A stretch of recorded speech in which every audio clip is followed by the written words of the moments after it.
Assalamualaikum. Waalaikumsalam.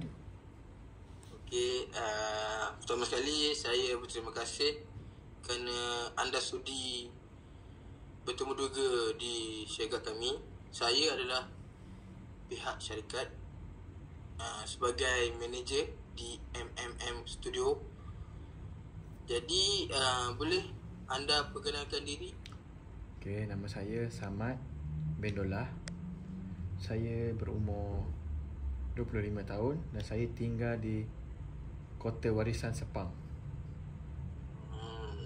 Oh, dan saya juga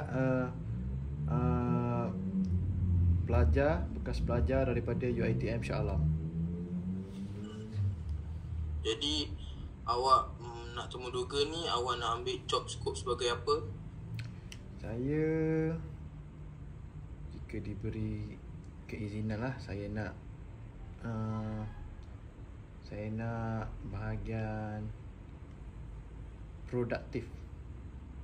Produktif? Ya. Tetapi syarikat kami memerlukan editor sahaja. Boleh, saya boleh buat editor. Saya ada skill basic editor dia 5 bintang. Oh. Faham.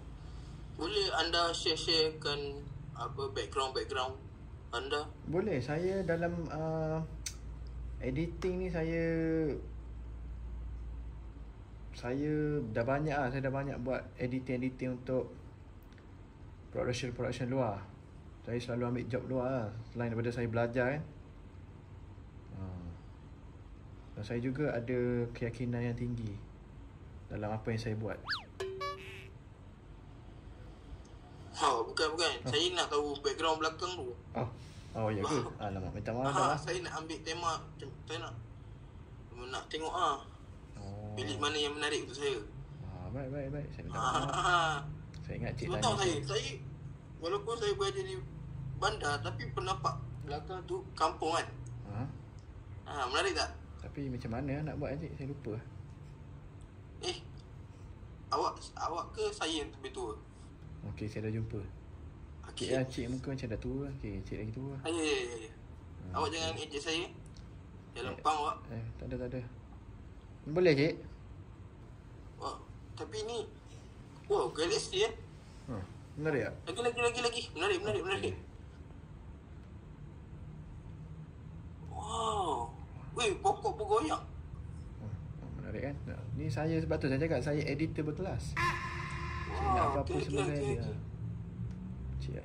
Cik request je. Saya boleh buat semua. Lagi. Nampak macam cik kan?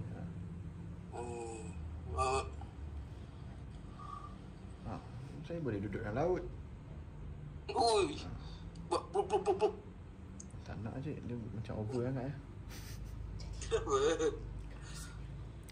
Okey, cik, saya minta maaf. Lupa pula saya nak tanya kan. So macam mana dengan saya punya keputusan? Okey, disebabkan awak punya background menarik,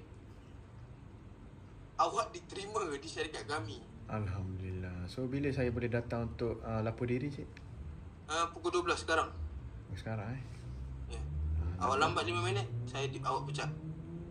Saya pecat cik ke cik pecat saya? Awak dipecat. Okey. Baik. Okey, baik. Saya pergi sekarang. Okey. Jumpa kat office lah.